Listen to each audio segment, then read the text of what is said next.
Administrasi semester 4. Pada kesempatan kali ini kita kedatangan narasumber yang sangat menarik, terutama bagi teman-teman Sobat Visip Adkom yang ingin daftar dan harus daftar enggak sih Pak ke Visip Universitas Muhammadiyah Palangkaraya. Mungkin Bapak bisa perkenalan terlebih dahulu. Hai penonton, nama saya Salahuddin Sam Abdurrahman. Sekarang saya dipercaya menjadi Kaprodi Ilmu Administrasi Publik Universitas Muhammadiyah Palangkaraya. Oke, ini harus dicatat nggak sih Pak? Karena nanti pas PKKMB ada kuis siapa kaprodinya ya. Hadiahnya, hadiahnya nanti honor enjang hari ini ya. Oke, dicatat ya teman-teman. Ini Pak, Bapak kan tadi Kaprodi Administrasi Publik. Ya, betul. Boleh nggak sih untuk mengawali kita kasih 3 kata yang ini udah bisa menggambarkan administrasi publik gitu. Oke, 3 kata ya. Iya. 3 kata mungkin pelayanan kepada masyarakat. Oke, sebagai anak ilmu komunikasi ya teman-teman, nih maaf kalau ada salah ya Pak. Karena kayak teman-temannya ada di AP tapi agak asing gitu. Karena biasanya di Ikom ngobrol kamera gitu, kalau misalnya langsung berhadapan sama pelayanan itu agak masih belum ya teman-teman. Oke, kalau misalnya di AP UMPR sendiri, fokusnya apa sih Pak yang dipelajari selain 3 kata itu yang udah melambangkan, mungkin bisa lebih detail? Oke, jadi untuk mengelaborasi sekalian gitu ya, kenapa 3 katanya tadi kan pelayanan kepada masyarakat. Jadi administrasi publik di UMPR ini dia sebenarnya secara keilmuan gitu ya, dia fokusnya memang kepada membentuk teman-teman mahasiswa ini menjadi seorang yang dia bisa memenuhi kebutuhan masyarakat dalam artian gini. Dalam artian dia sebagai seorang pembuat kebijakan, dalam artian dia sebagai seorang perencana kebijakan, dalam artian dia sebagai seorang pemikir untuk bagaimana caranya kebutuhan-kebutuhan masyarakat yang terus berubah, yang berbeda-beda itu bisa dipenuhi berdasarkan keilmuannya gitu. Jadi fokus kami memang di administrasi publik adalah sebenarnya bagaimana caranya memenuhi kebutuhan masyarakat itu tadi. Makanya 3 katanya adalah pelayanan kepada masyarakat. Karena untuk memenuhinya harus dilayani gitu kan. Bahkan administrasi publik itu, administrasinya sendiri, salah satu asal kata paling dasarnya itu ada admire gitu. Admire itu artinya pelayanan gitu ya. Jadi ya mau tidak mau memang ujung-ujungnya adalah melayani dalam tanda kutip gitu kan, melayani kepada masyarakat, kemudian dia bagaimana memenuhi kebutuhannya itu tadi gitu. Oke, baik. Ini sekali lagi sebagai orang awam kan tadi fokusnya melayani masyarakat. Boleh nggak sih Pak dikasih contoh, mungkin teman-teman juga yang mau daftar di Visip Adkom itu masih belum tahu nih teman-teman SMA mungkin gitu kan, apa sih yang dimaksud melayani masyarakat? Mungkin contoh langsungnya aja Pak. Oke, jadi kita kayaknya gini ya, kayaknya terjun melayani gitu ya. Melayani itu kayak mungkin kalau kita lihat pelayan apa itu kan orang yang di kafe gitu ya, anak-anak Gen Z kan pelayan tuh bukan pelayan, bahkan sekarang Gen Z barista ya maksudnya. Iya. Jadi kalau gini, melayani itu dalam artian bukan kita serving sesuatu gitu, bukan serving makanan, bukan serving minuman gitu, tapi kita lebih kepada sebenarnya bagaimana nih mungkin posisi utamanya gini, teman-teman administrasi publik itu dilatih menjadi seorang pelayan publik, misalnya menjadi seorang PNS, menjadi seorang anggota dewan, menjadi seorang kepala daerah gitu kan, yang tujuannya adalah pertama untuk mendeteksi dulu sebenarnya kebutuhan masyarakat itu apa, nanti ada mata kuliah untuk mendeteksi itu gitu kan. Kemudian ketika sudah tahu nih kebutuhan masyarakat apa, kita harus sadar juga bahwa kantong pemerintah kan terbatas nih, dana pemerintah kan terbatas. Jadi kita akan menyusun kira-kira prioritasnya yang mana, kemudian yang itulah yang kita wujudkan nanti. Misal contoh nih Mbak Enjang gitu ya. Mbak Enjang kalau punya uang 50.000 gitu ya. Kemudian Mbak Enjang ke Pasar Ramadan, kira-kira apa yang dibeli? Minuman yang cukup 50.000. Minuman cukup 50.000, banyak ya itu. Banyak. Ya? Minuman, makanan, kue gitu ya. Tapi kalau kita ngikutin kata hati, kayaknya satu pasar Ramadan itu bisa kan dibeli ya. Iya. Tapi kita ada konsep yang namanya dana kita ini terbatas nih. Betul. Nah, jadi keilmuan ini tadi sebagai contohnya tadi adalah karena kita tahu nih keinginan masyarakat kan banyak sekali gitu ya. Ada masyarakat yang ingin jalan bagus, ada masyarakat yang ingin sinyal gratis, ada masyarakat yang ingin makan siang gratis gitu kan. Tapi karena dananya terbatas, maka tugas kita adalah untuk bisa, namanya itu agenda setting gitu, untuk bisa mengukur mana nih yang prioritas duluan, yang kira-kira bisa memberi dampak positif lebih banyak. Makanya teman-teman di administrasi publik itu dilatih untuk pertama dia menguji kebijakan, apakah kebijakan ini bisa berdampak luas, kemudian apakah kebijakan ini sudah cocok atau belum.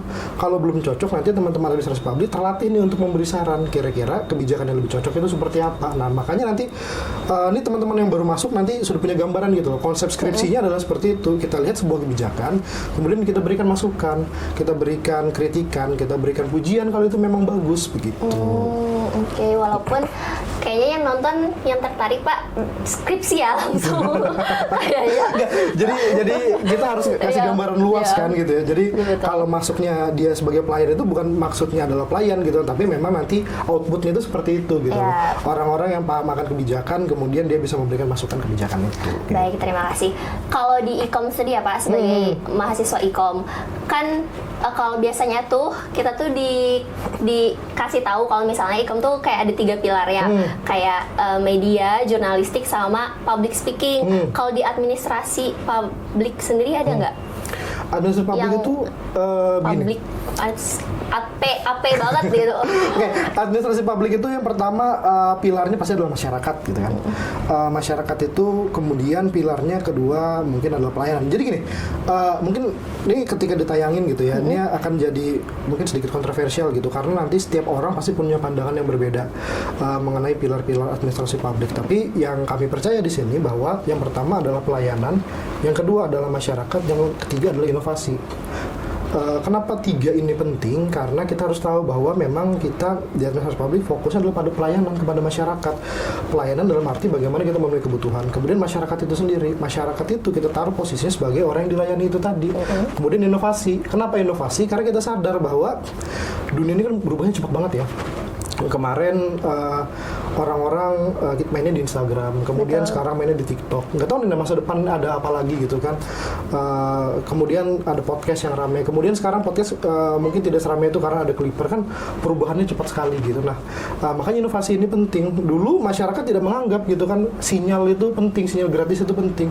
Tapi kemudian munculnya handphone, munculnya gadget segala macam, maka masyarakat itu menganggap bahwa sinyal ini mulai menjadi kebutuhan pokok, kebutuhan dasar gitu. Jadi makanya inovasi juga penting dalam administrasi publik agar kita tuh tidak terjebak pada kebutuhan yang itu saja, keinginan yang itu saja, atau dalam tanda kutip kolot gitu. Kita apalagi Gen Z ya, Gen Z kan sekarang keren sekali gitu ya.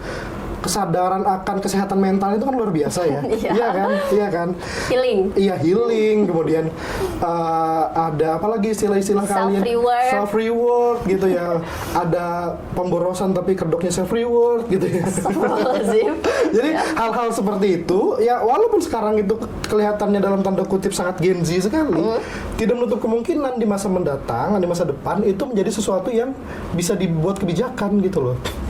Karena ilmunya ini berkembang, makanya pentingnya tadi itu inovasi gitu. Berarti nggak mesti pelayanan ini secara politik gitu ya Pak? Oh, baik-baik. Nah, teman-teman tadi kan kita udah mendengarkan gambaran program studi administrasi publik secara umum ya Pak, nggak cuma di kampus ini ya? Iya, betul. Kalau misalnya boleh kita bandingkan, kita kasih keunggulan gitu, kalau di Universitas Muhammadiyah Palangkaraya sendiri program studi administrasi publiknya apa Pak? Yang keunggulannya seperti itu dibanding yang lain? Karena kita sadar bahwa posisi kita di Kalimantan Tengah ini kendalanya adalah pertama konektivitas. Konektivitas antara tiap daerah itu memang punya kendala. Ada yang kendalanya sinyal, ada yang kendalanya jalan dan segala macam. Sehingga kami di administrasi publik Universitas Muhammadiyah Palangkaraya ini pertama kami punya keunggulan adalah kami mengenal daerah. Maksudnya adalah bahwa pembelajaran kami ini adalah pembelajaran berbasis daerah. Jadi kita tidak hanya mengacu pada keilmuan internasional gitu ya. Kita tidak hanya mengacu pada teori Edward III apa segala macam gitu. Tapi kita juga mengacu pada penelitian-penelitian yang sifatnya lokal. Artinya ilmu yang kita pelajari ini bukan ilmu yang menara gading gitu, ilmu yang jauh dari kenyataan yang ada di Kalimantan Tengah.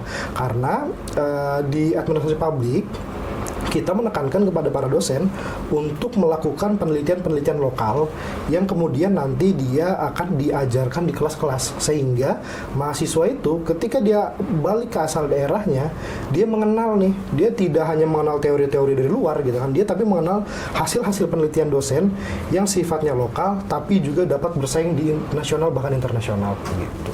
Baik, tadi Bapak juga ada mention sedikit tentang kelas. Mahasiswa AP sendiri di kelas itu biasanya gimana Pak? Maksudnya lebih banyak teorinya kah? Atau prakteknya atau balance gimana kalau di kelas? Di masa yang sekarang gitu ya, di masa yang sekarang kita sebenarnya menekankan pada mahasiswa itu dia harus belajar teori sebagai dasar, dia harus mengerti gitu kan, apa itu administrasi, apa itu publik, apa itu administrasi publik gitu ya. Tapi supaya dia tidak jauh juga dari kenyataan, tidak jauh juga dari realitas masyarakat, maka kita minta dosen-dosen itu untuk mengajak untuk kuliah lapangan atau kuliah pakar, untuk mereka bisa nanti melihat dari ahli, melihat dari kenyataan di lapangan, bagaimana sih keadaan di lapangan, supaya nanti kita jangan jangan menjadi ilmu yang dia berjarak dengan kenyataan. Kadang kan gini, kadang kan ilmu itu dia diambil dari penelitian si A, lokasinya di mana gitu penelitiannya, dia diambil dari ilmuwan B yang tumbuh besar itu di Amerika Serikat gitu kan. Tapi kondisi masyarakatnya berbeda, kondisi sosialnya berbeda, jadi akhirnya ilmunya nggak relate nih sama teman-teman yang ada di sekarang gitu kan. Makanya kita penting nih untuk teman-teman dosen supaya bisa mengajak mahasiswa itu turun ke lapangan, melihat kenyataan di lapangan. Memang kita harus akui tidak semulus yang kita bayangkan. Kita harus jujur nih, tidak semulus yang kita bayangkan, karena pada akhirnya kita menemukan nih gap, kita menemukan jarak antara teori dan praktek. Tapi itu tujuannya. Tujuan kita menemukan jarak antara teori dan praktek itu tadi adalah untuk melihat sebenarnya apa sih yang membuat gap itu? Apakah teorinya sudah tidak relevan lagi? Apakah prakteknya terlalu menyimpang? Nah, itu yang kita diskusikan lagi di kelas. Jadi seru kelas itu. Kita menemukan sesuatu yang sifatnya, loh, kok kayak gini gitu kan. Jadi ada bahan diskusi lagi yang kira-kira menyebabkan sebenarnya ini kenapa terjadi gitu. Oke. Kalau misalnya prakteknya sendiri, ini lagi-lagi karena sebagai anak ikom, kalau misalnya praktek kan fotografi, kamera cekrek gitu kan, atau edit langsung gitu loh Pak. Kalau misalnya di AP sendiri, itu praktek atau kuliah lapangannya tuh bagaimana, di mana dan bagaimana? Oke. Jadi kita gini, tergantung mata kuliah yang pertama. Jadi tergantung mata kuliah, kemudian tergantung topik dan bahasan. Kita bisa melihat misalnya begini, kalau kita mata kuliahnya adalah kebijakan publik, maka biasanya prakteknya adalah kita turun ke lapangan, nanti tergantung dosen tapi ya, apakah nanti diajak misalnya ke Pelabuhan Rambang, apakah nanti diajak ke kantor-kantor dewan, atau nanti diajak bahkan ke kantor-kantor partai untuk bisa melihat kenyataan di lapangan, untuk bisa melihat bagaimana proses pembuatan kebijakan, untuk bisa melihat bagaimana diskusi atau proses di belakang panggung ketika kebijakan itu dibuat gitu. Jadi banyak sekali dan bahkan sangat beragam. Bahkan kita bisa berkunjung ke tempat-tempat yang kita tidak bayangkan sebelumnya gitu. Ketika dulu saya mahasiswa, kan saya kebetulan mahasiswa di sini juga gitu ya. Saya diajak dosen saya untuk proses pembuatan kebijakan publik itu ke pelabuhan sebenarnya. Saya bingung sebenarnya proses pembuatan kebijakan kok di pelabuhan gitu kan. Apakah ini relate? Iya, apakah ini relate gitu. Saya dibawa ke pelabuhan, apa hubungannya gitu kan. Pembuatan kebijakan itu kan bukan yang dilakukan di kantor-kantor, bukan yang dilakukan di gedung dewan yang sangat nyaman itu gitu kan. Tapi kita baru sadar ternyata pembuatan kebijakan itu tidak bisa selesai hanya di kursi yang nyaman, dia harus bisa melihat kenyataan. Nah, jadi itu tadi, Mbak. Jadi kita harus ke lapangan dulu, kita lihat, kita bertemu masyarakat, kita lakukan wawancara, baru kita tahu, oh ternyata seperti ini yang dibutuhkan gitu. Baik, itu kan tadi dari sisi kelas pembelajaran gitu. Kalau misalnya dari mahasiswanya sendiri Pak, menurut Bapak ada nggak sih skill yang mungkin wajib atau harus dimiliki sama mahasiswa AP? Oke, skill yang harus dimiliki ya. Skill yang harus dimiliki pertama adalah skill mau untuk belajar. Ya, jadi kita tidak membatasi gitu, mau dia introvert, mau dia extrovert, mau dia ambivert gitu kan, mau dia energi sosialnya banyak, mau energi sosialnya sedikit, mau dia tidak bisa berbicara sama sekali, dia gugup gitu ya, dia takut gitu ya. tidak masalah bisa menjadi mahasiswa AP asal dia memiliki keinginan untuk belajar.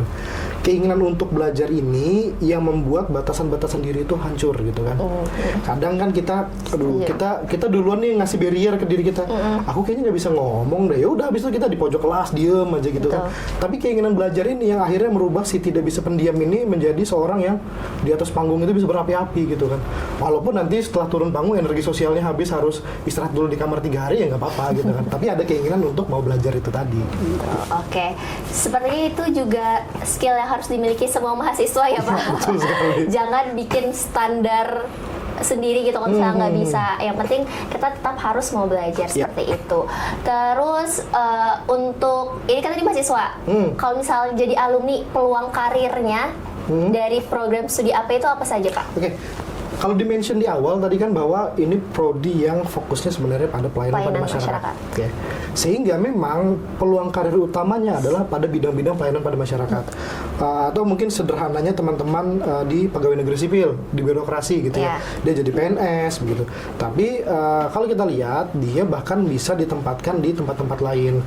Ada peluang-peluang karir di NGO, ada teman-teman di bank, ada bisa kerja di rumah sakit sebagai admin gitu ya. Karena memang pertama bukan hanya sekedar dilatih menjadi pelayan masyarakat, tapi juga dilatih bagaimana untuk mengambil kebijakan, bagaimana mengambil keputusan, bagaimana berpikir kritis dan segala macam. Jadi peluang karirnya itu sebenarnya tidak terbatas pada jurusan. Peluang karirnya terbatas pada kemampuan dirinya sendiri. Itu tadi, jangan ngebatasin diri ya Pak? Ujung-ujungnya udah, jangan ngebatasin diri kita sendiri. Karena di zaman modern sekarang nih kita nggak tahu tuh peluang karir tuh datang dari mana gitu kan. Tiba-tiba bisa jadi influencer, tiba-tiba bisa jadi konten kreator segala macam. Kalau jadi konten kreator kepake nggak skill kuliahnya? Kepake. Ada berpikir kritisnya, ada networkingnya, ada bagaimana dia dilatih untuk berbicara gitu. Teman-teman ikom kan juga gitu ya. Teman-teman ikom kan tidak terbatas hanya pada yang kira-kira komunikasi saja gitu kan. Teman-teman ikom kan sambil kuliah ada aja tuh kejutan-kejutannya ya. Ada yang jadi konten kreator, ada yang kerja di WO gitu ya. Ada yang bahkan sudah dapat tawaran kerja gitu kan karena saking bagusnya komunikasinya dengan orang kan ada. Yang penting jangan batasi diri itu tadi gitu. Baik, tadi kan kita udah ngebahas dari garis besar, gambaran besar dari administrasi publik, terus administrasi publik di Muhammadiyah sendiri, Muhammadiyah Palangkaraya sendiri, terus juga di kelasnya pembelajarannya seperti apa, nanti outputnya, peluang kerjanya seperti apa. Nah Pak, untuk teman-teman yang nonton sebagai anak-anak teman-teman SMA gitu yang mungkin tertarik untuk lanjut di administrasi publik di Universitas Muhammadiyah Palangkaraya, ada nggak sih pesan atau motivasi untuk teman-teman tersebut atau teman-teman yang masih ragu gitu Pak, dia tuh mau jurusan apa sih sebenarnya gitu? Oke. Ini berat ya, ini karena menentukan hidup orang nih kayaknya. Iya lagi. Oke. Tapi gini, saya tuh lagi suka lagunya Perunggu yang judulnya Gemilang, tahu nggak? Tahu Perunggunya aja, lagu yang itu. Okay. Jadi lagu itu tuh intinya kalau saya nangkap ya, mungkin teman-teman yang nonton beda gitu ya. Kalau saya tangkap lagu itu tuh ada dua hal itu. Lagu itu pertama adalah dia kan adanya tuh keluhan demi keluhan akan ku libas perlahan kalau tidak salah itu kan. Karena jadi di lagu itu dia cerita bahwa semua tantangan itu akan dia hadapi dulu tapi perlahan.